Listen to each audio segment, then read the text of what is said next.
बिस्मिल्लाहिर्रहमानिर्रहीम। अस्सलाम वालेकुम नाज़रीन, आप यूट्यूब चैनल देख रहे हैं। मैं इमरान खान हूँ। जैसे पूरी दुनिया में जंग का रोला पड़ा हुआ था, वैसे ही अब मुज़ाकरात का और जंगबंदी का रोला पड़ा हुआ है। ना जंग की कोई समझ आई, ना मुज़ाकरात की कोई समझ आई। कुछ पता ही नहीं चला ये जंग किस मकसद के लिए थी और इसमें क्या हासिल किया गया। अमेरिका को या इसराइल को इस जंग में क्या मिला, सवाए शर्मिंदगी के और तो कुछ दिखाई नहीं दे रहा। अब ये जंग किन बातों पर खत्म हो रही है, ये भी किसी को समझ नहीं आ रही। डोनाल्ड ट्रंप ने एक दावा किया, एक तो बताता हूं पाकिस्तान का इसमें रोल क्या है और पाकिस्तान क्या कर सकता है। लेकिन पहले डोनाल्ड ट्रंप ने ओवल ऑफिस में गुफ्तगू की है।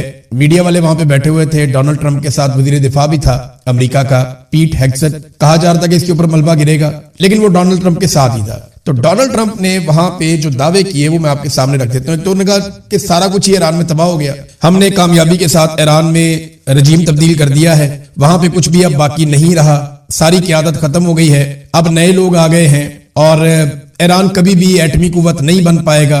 ईरान मुज़ाकरात के लिए भीख मांग रहा है, यानी वो बार बार मिन्नतें कर रहा है। वो मुज़ाकरात या मुआहिदा इतनी जल्दी करना चाहते हैं कि आप सोच भी नहीं सकते।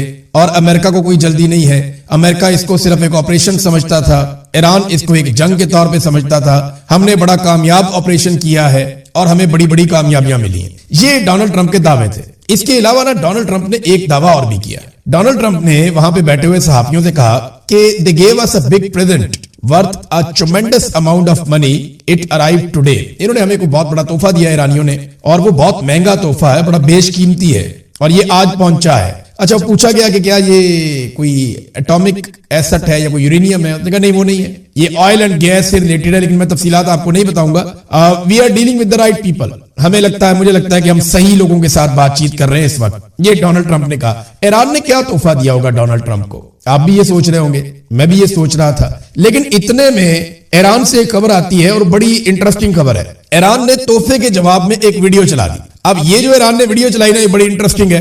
ये वीडियो जो ईरान ने चलाई है, और ये ईरान का सरकारी मीडिया है, वहां से ये वीडियो चली, और ईरानी मीडिया ने जमीन पर मार करने वाले अपने पहले कामयाब मिसाइल हमले की फुटेज जारी कर दी, जिसके बारे में कहा गया कि ये अरबील में अमरीकी अड्डे को कामयाब निशाना बनाया है। ईरान ने एक तोहफा जो ट्रंप को भेजा, वो ये तोहफा है। अब ईरान जो है वो इसका मजाक उड़ा रहा है कि जनाब ट्रंप कह रहा है कि मुझे कोई तोहफा दिया, जबकि ईरान की जानिब से एक वीडियो चला दी गई, जनाब ये तोहफा ईरान के लिए।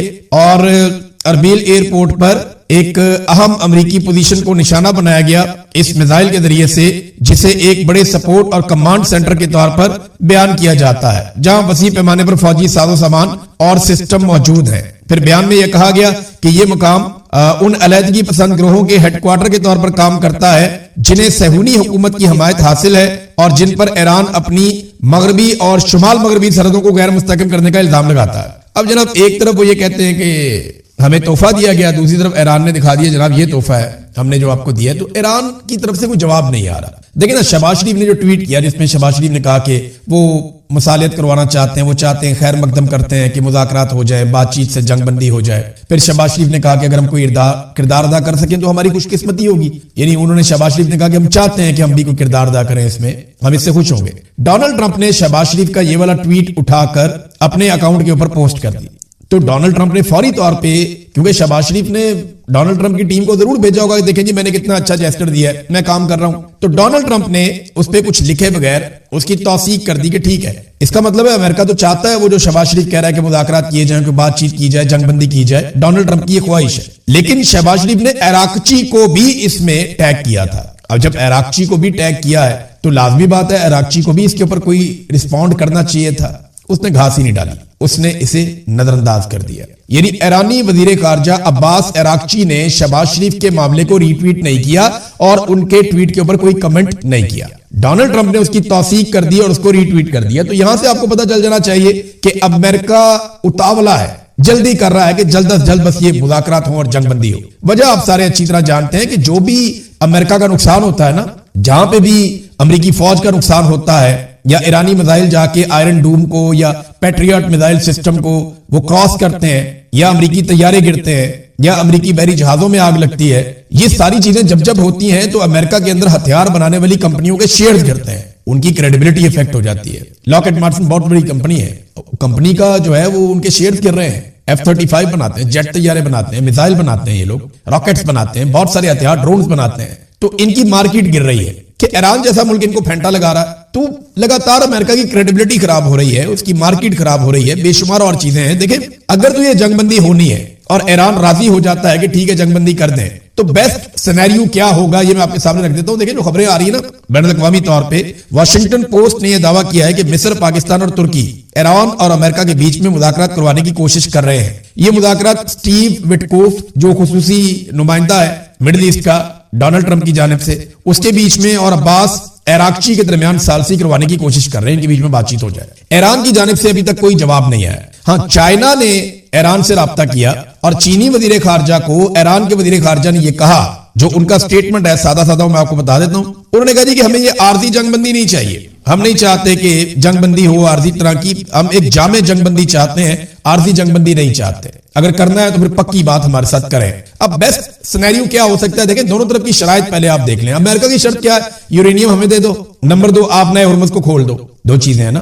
तो यूरेनियम का तो ईरान बड़े आराम से कह देगा कि आपने जब बमबारी की थी वो जमीन के अंदर दब गई, पहले वो कह भी चुके हैं, तो अमेरिका मान भी लेगा, फेस सेविंग मिल गई कि यूरेनियम तो हमने खत्म कर दी, वो जमीन के अंदर दब गई, हमारा ईरान के साथ मुआहदा हो गया, वो जब निकालेंगे मिलकर तो वो हम ले जाएंगे। तो टाइम टप गया अमेरिका का, यूरेनियम वाला मामला तो हो गया खत्म। आप नए हुर्मुज़ को खोल दो, तो वो तो ईरान ने कहा सबके लिए खुली है, हम तो सिर्फ उन मुल्कों के लिए बंद कर रहे हैं जो हमें नुकसान पहुंचा रहे हैं या हमारे खिलाफ है। अब उस पे ईरान और अमेरिका के अंदर कोई डील होनी है और वो खुल भी सकती है, ओके, कोई मसला नहीं, अल्टीमेटली उसने खुलना है, पूरी दुनिया की तिजारत वहां से होनी है, ईरान उसमें 4 पैसे भी कमा सकता है, हो सकता है कोई और अच्छी डील कर ले, तो ये खुल जानी है। तो अमेरिका के 2 मुतालबात हैं, ऐसा नहीं है कि नामुमकिन है, वो रास्ता निकल आएगा, कोई ना कोई फेस सेविंग मिल जाएगी। ये मैं आपको जो बातें बता रहा हूं अपने ज़हन में रखनी है। ईरानी मुतालबात पे आ जाए, वो पूरे हो सकते हैं या नहीं। नंबर 1, हमारे ऊपर से पाबंदियां खत्म की जाएं। बिल्कुल, ये तो अमेरिका कह रहा है कि हम खत्म करते हैं आहिस्ता आहिस्ता, कुछ चीजों में पहले रिलीफ मिल जाएगा, कुछ का बाद में रिलीफ मिल जाएगा। तो ईरान के ऊपर से कुछ पाबंदियां भी खत्म हो जाएं तो उसके लिए बहुत बड़ी ऑक्सीजन होगी ईरान के लिए, बड़ा फायदा होगा उसको, विन विन सिचुएशन हो जाएगी। दूसरा मुतालबा, हमें गारंटी दी जाए, तो गारंटी दे दी जाएगी, लेकिन ये एक बेफायदा गारंटी होगी। आप इसराइल की या अमेरिका की गारंटी तो नहीं दे सकते ना, दुनिया में कोई मुल्क नहीं दे सकता। वो जब चाहेंगे दोबारा हमला कर देंगे और ईरान वापस उसी तरह जवाब देना शुरू कर देगा। तो ये जो आइंदा जंग के हवाले से जो गारंटी है, इसमें ईरान ये कोशिश करेगा कि बड़े ममालिक को मजीद को बीच में डाल ले, यानी यूरोप की गारंटी ले ले, कुछ अरब ममालिक से ले ले, कुछ जो है वो चाइना की और रशिया की गारंटी भी ले ले कि कल को अगर कुछ हो तो यूरोप बीच में ना पड़े, बाकी लोग बीच में ना पड़े और चाइना और रशिया हमारे साथ खड़ा हो जाए और अरब ममालिक के खिलाफ भी कार्रवाई का जवाब ईरान को मिल जाए। वो ऐसा चाहेगा, वो ये करेगा। नुकसान का अजाला देखिए, अब नुकसान का अजाला सबसे बड़ा तो यही हो सकता है ना कि आप नए हुर्मुज़ में ईरान को टैक्स वैक्स ले लिया करे, ये एक नुकसान का अजाला हो सकता है। अमेरिका पैसा तो नहीं निकाल के फौरन दे देगा कि ये पैसा आप ले लें। हाँ, ये है कि पाबंदियां नरम हो जाएंगी तो ईरान पैसा कमा भी लेगा। तो ऐसा नहीं है कि बहुत बुरे लॉक लगे हुए हैं, बहुत बुरे लॉक नहीं लगे हुए। ना ये लड़ाई खत्म होने जा रही है, ना ये आज खत्म होनी है, नजरियाती लड़ाई है। इसराइल को अपनी एक्सपेंशन करनी है, अपने मुल्क को बड़ा बनाना है और वो उनका प्लान है ग्रेटर इसराइल का, वो उसको करेंगे।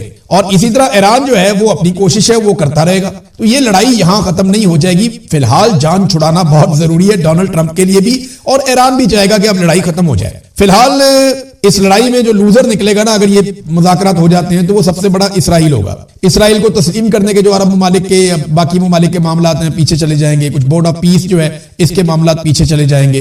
तो मुज़ाकरात की जगह का अभी तक तायुन तो हुआ नहीं। लेकिन एक सवाल और उठता है कि डोनाल्ड ट्रंप ने तो कहा था कि ईरान खत्म हो गया, फौज भी खत्म हो गई, हथियार भी खत्म हो गए, एटम बम भी खत्म हो गया उनकी, वो यूरेनियम भी खत्म हो गई, दबा दी हमने, साइट्स भी तबाह कर दी, मिसाइल बनाने की सलाहियत भी खत्म हो गई, सारी क़यादत भी खत्म हो गई। बताओ अब हम किसके साथ बात करें? तो फिर डोनाल्ड ट्रंप मुज़ाकरात किसके साथ करना चाह रहे हैं? सवाल तो ये पैदा होता है ना। लेकिन अमेरिका में भी इस तरह के सवालात सहाफ़ी जरा मुझे लगता है नहीं पूछते।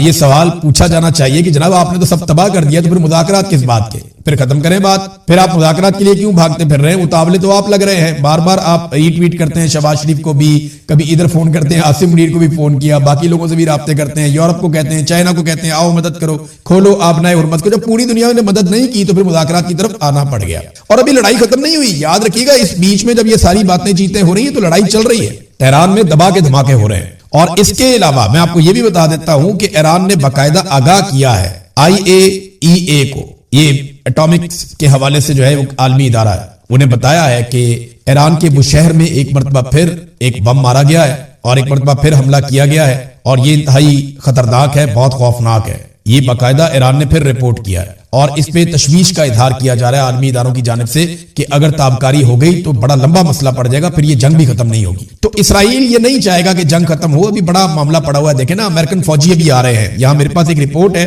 वॉल स्ट्रीट जर्नल की रिपोर्ट के मुताबिक 82nd एयरबोर्न डिवीजन के 3000 से ज्यादा फौजियों को मशरिक वस्ता में तैनात किया जा रहा है। इनके साथ कुछ जर्नैल भी आ रहे हैं जो एक्सपर्ट हैं लड़ाई में। तो ऐसा नहीं है कि जंग खत्म होने जा रही है, हो सकता है कि ये एक टाइम लिया जा रहा हो, क्योंकि जुमेरात तक का टाइम है। ईरान ने जवाब देना है जो मुतालबात अमेरिका ने सामने रखे, और अमेरिका ने भी जवाब देना होगा उन चीजों का जो ईरान की जानिब से मुतालबा की जा रही हैं। तो क्या पाकिस्तान, तुर्की, मिस्र और ओमान ये ममालिक मिलकर कोई फेस सेविंग दिलवा सकते हैं? जब पाकिस्तान का इंतखाब क्यों किया जा रहा है, ये बड़ा इंपॉर्टेंट है। देखिए, ईरानी मिसाइल हर तरफ गए हैं, अरब के तकरीबन तमाम ममालिक में जाकर लगे हैं। पाकिस्तान एक ऐसी जगह है जहां पे बिल्कुल किसी किस्म का खतरा नहीं हो सकता अमेरिकन को, अगर वो आए तो अमेरिकन अगर पाकिस्तान में आते हैं और यहां पे मुज़ाकरात होते हैं तो यहां अमेरिकन को कोई जान का खतरा नहीं है। अगर किसी अरब मुल्क में वो होंगे तो उन्हें, उनके दिमाग में ये बात भी है कि उन्होंने आयतुल्लाह अली खामनई को शहीद किया हुआ है, तो इसको ईरानी भूलेंगे नहीं, हो सकता है वो कोई बदला ले लें। तो ये मामला भी इनके दिमाग में है। अच्छा, एक और सवाल मोहम्मद बिन सलमान के हवाले से किया गया